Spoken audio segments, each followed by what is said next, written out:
चलो, हमने पंडित जी को बुलाया है, वो अभी आने वाले। फिर हम सब मिलकर माला की आत्मा की शांति के लिए पूजा करेंगे।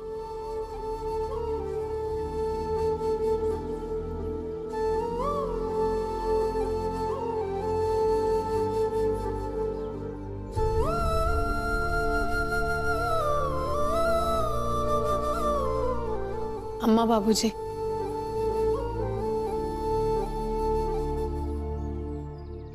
Thank you.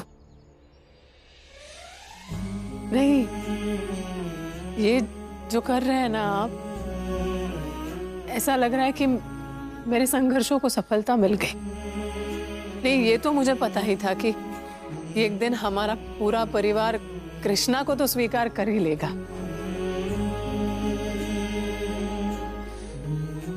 लेकिन उसकी माँ के लिए आप जो कर रहे हैं ना, ये नहीं सोचा था मैंने। भाभी, भाभी, ये मन बहुत अजीब होता है।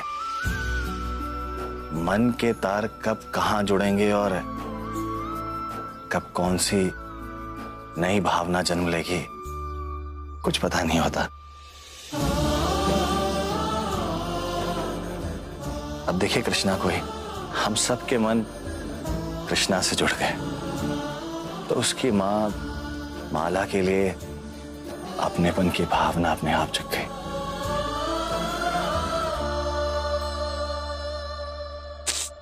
चलो, अब सब लोग ये रोना धोना बंद करो। अरविंद, तुम जाकर माला की एक बड़ी सी तस्वीर बनवा लाओ बेटा, थोड़ा जल्दी। हाँ जी माँ। यशोदा, चलो तैयारी करते हैं। हाँ, जिस घर को याद करके तुम रोया करती थी ना, देखो आज उस घर ने तुम्हें स्वीकार कर लिया है। और तुम कहती थी ना कि एक बार आत्मा शांत हो जाए, उसके बाद वो कहीं भी आ जा सकती है। तुम भी आया करना, हर रोज आया करना।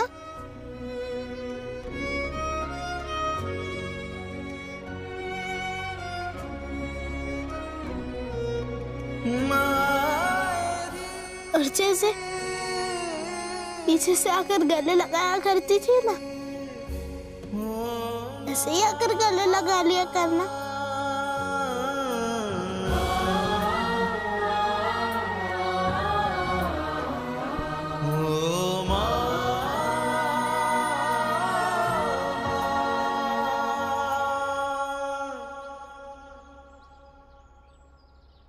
हाँ, तुम्हें और मैडम जी में कोई फर्क नहीं है। उनका गले लगाना और तुम्हारे गले लगाने में एक ही जैसा महसूस होता है। माँ, मैडम जी की एक चाय की दुकान भी है ना, तुम जब भी यहाँ आओगी मैं तुम्हें हर रोज वहां से चाय पिलवाऊंगा। आज तुम प्लीज आया करना, प्लीज। बोलो ना, चुप क्यों हो गए?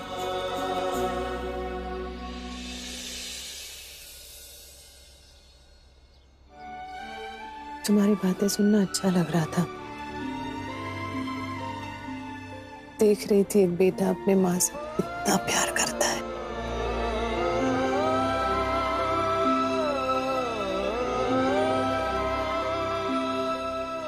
बहुत बहुत।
किस सोच में डूबे हैं?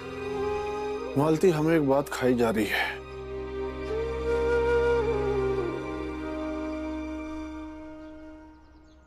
कैसी बात?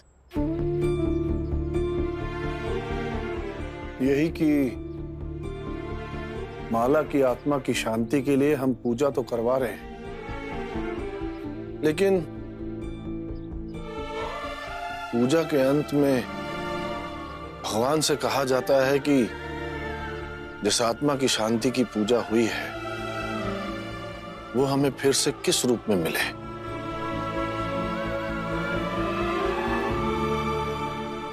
क्योंकि अक्सर लोग जिस रिश्ते से विदा करते हैं उसी रिश्ते से वापस पाना भी चाहते हैं, लेकिन हमने माला के साथ उसके जीते जी कोई रिश्ता जोड़ा ही नहीं। तो अब ये भी नहीं कह सकते हैं कि माला जैसे इस दुनिया से गई है उसी तरह वापस लौट आए। नहीं, नहीं, बिल्कुल नहीं। इस जन्म में तो बेचारी को कोई सुख मिला नहीं, न पति का प्यार, न घर परिवार। ये सब नहीं कहेंगे। और हम ये भी नहीं कह सकते हैं कि अपनी इस जन्म की गलतियों को सुधारने के लिए अगले जन्म में माला हमें बहू के रूप में मिले।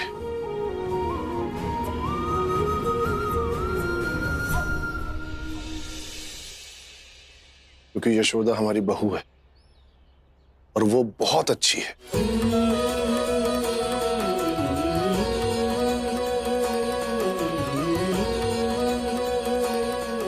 हम तो भगवान से प्रार्थना करेंगे कि हर जन्म में हमें यशोदा बहू के रूप में मिले।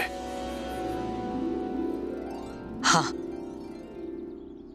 अशोक के बाबूजी, हमने सोच लिया। हम पूजा में मांगेंगे माला अगले जन्म में हमें बेटी के रूप में मिले। क्यों? सही है ना? हाँ, ये ठीक है। माला को बेटी के रूप में ही मांगेंगे। हम भगवान से प्रार्थना करेंगे कि अगले जन्म में माला हमें बेटी के रूप में ही मिले।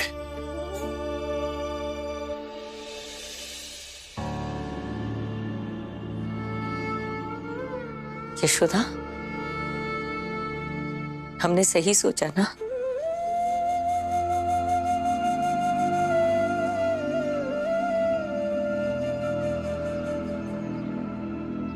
बिल्कुल सही सोचा हमने।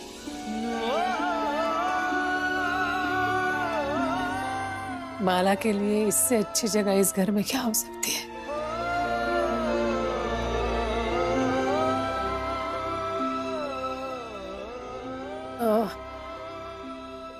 पंडित जी आने वाले हैं ना, और अरविंद भैया सारा सामान भी लेकर आए हैं, तो जरा चलकर बता दीजिए ना क्या क्या करना है। हाँ, वो हम सब देख लेंगे। तुम पहले जाके तैयार हो जाओ। हाँ, मैं आती हूँ।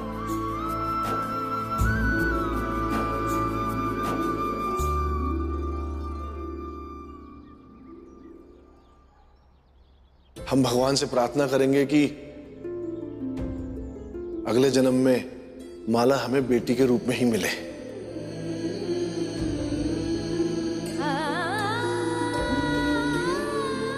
थोड़ा सा सब्र करते तो सब कुछ इसी तरह ठीक हो जाता ना। कौन? भाभी, हम। बोलो। भाभी, कामिनी जिज्जी ने ना इस घर की खुशियां छीन ली, और जितनी कसूरवार वो है ना, उतना जिम्मा हम पर भी है। बहुत बहुत परेशान किया है ना हमने आपको। नहीं भाभी, बहुत ज्यादा किया आप पर, कृष्णा पर।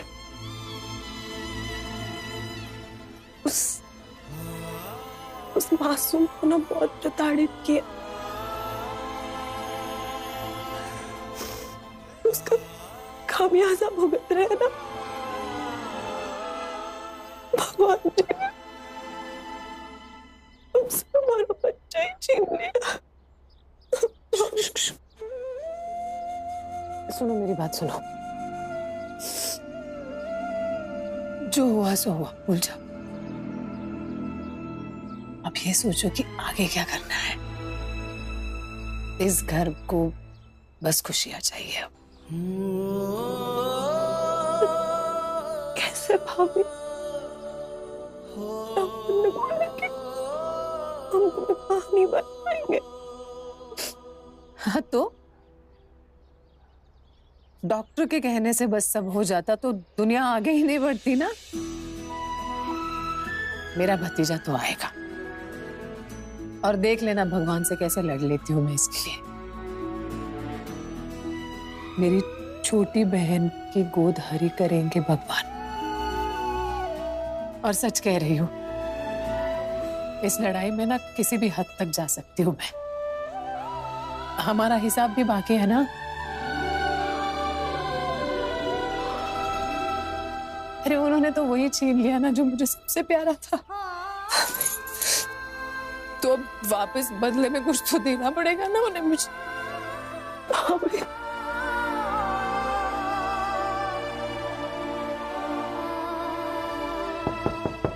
हाँ?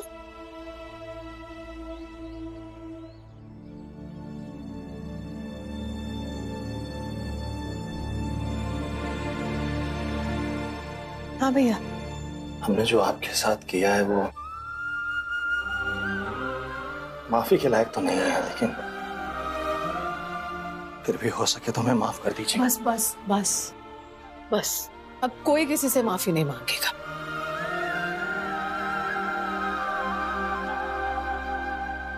ये जो सब हुआ ना, हम एक भयानक सपना समझकर भूल जाते हैं सबको। बस भगवान से ये प्रार्थना करते हैं कि अब इस घर में ऐसी कोई विपदा ना डाले। पंडित जी कब आएंगे? बस 1 घंटे में आते ही होंगे। तो जाओ, जाके तैयार हो जाओ, मैं भी तैयार हो जाऊँ। चलो।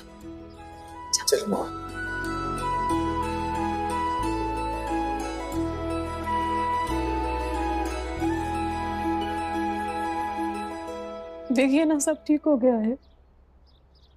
अब आ जाइए ना, आप भी आ जाइए ना प्लीज, हमेशा के लिए।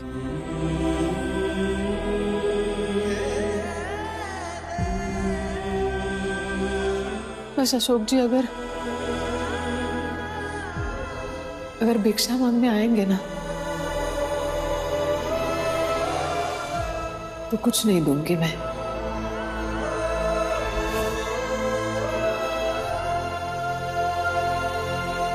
नानू, नानी, आस्था, नुपुर, जल्दी आइए, गजब हो गया। क्या हुआ सोनू? क्या गजब हो गया बेटा? अरे मुझे लगता है अरविंद मामा और महुआ मम्मी कहीं चले गए हैं, घर में नहीं है। घर में नहीं है? ऐसे ऐसे कैसे?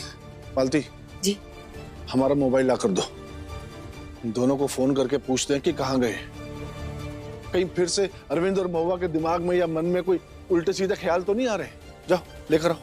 अरे नहीं दादाजी, चाचा चाची तो चाय की दुकान को साफ करने गए हैं। वो दोनों कह रहे थे कि आज से वो भी चाय की दुकान पर अपना योगदान देंगे। लो, हम खामखाई परेशान हो रहे थे।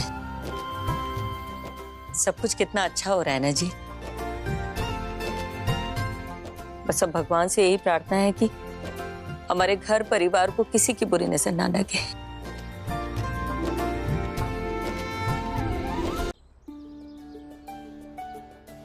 महुआ, पता है आज कुछ अलग लग रहा है, अच्छा लग रहा है। क्या झाड़ू लगा के?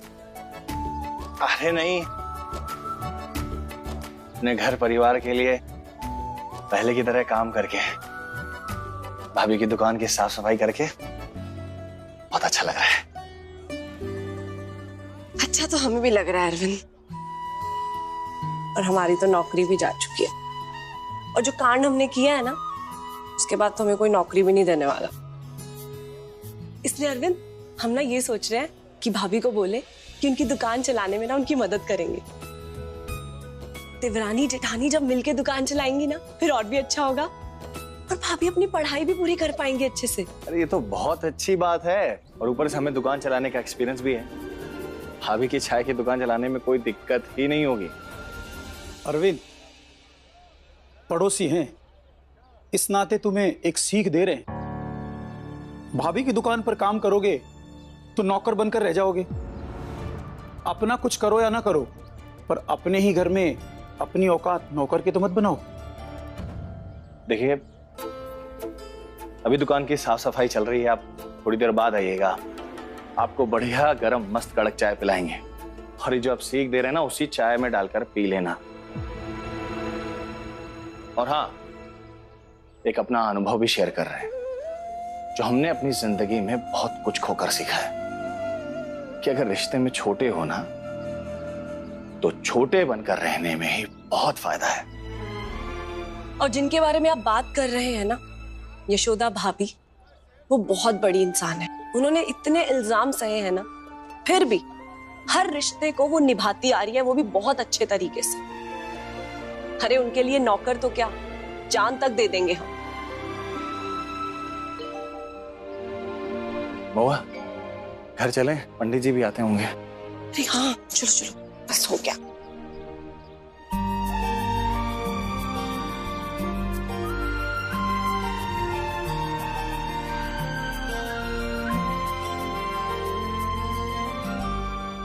यशोदा सच में बहुत नेक दिल है। देखो, अपने सौतन की आत्मा की शांति के लिए पूजा कर रही है। आजकल कौन ऐसा करता है? सही कह रही हो तुम। यशोदा ने साबित कर दिया कि मर्यादा में रहकर एक दूसरे की भावनाओं को समझा जाए तो किसी भी रिश्ते में दाग नहीं लगता है। सही बात है।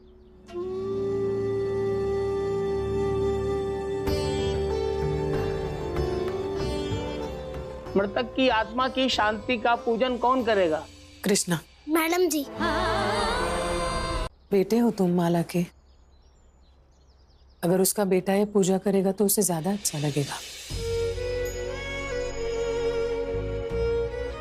मैडम जी, इस पूजा को करने का हक सिर्फ आपको है।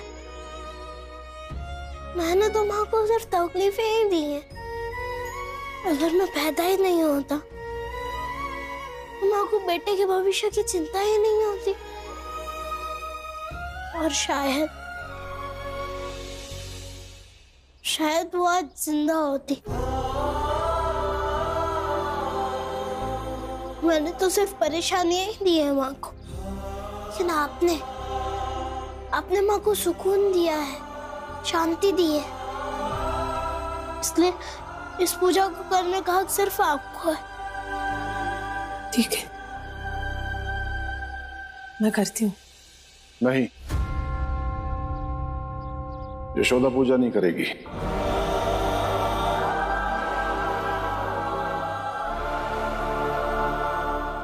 अशोक की बाबूजी। हाँ, सही कह रहे हैं हम। यशोदा पूजा नहीं करेगी। करेगी तो एक शर्त पर। कौन सी शर्त? यही कि तुम यशोदा को मैडम जी नहीं, बल्कि माँ कह के बुलाओगे।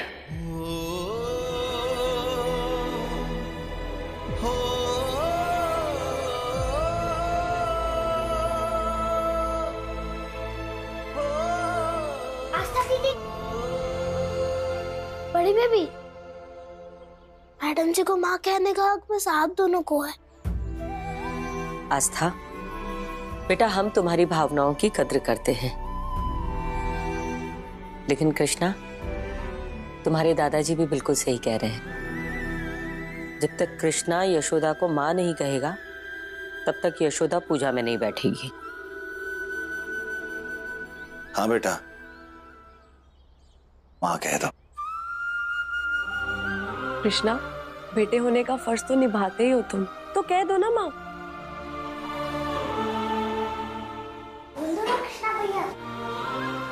ठीक है।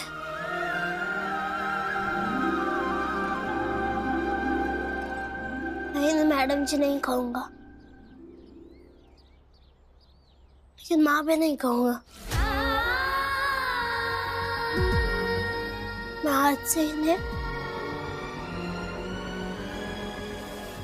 दूसरी माँ कहकर बुलाऊंगा।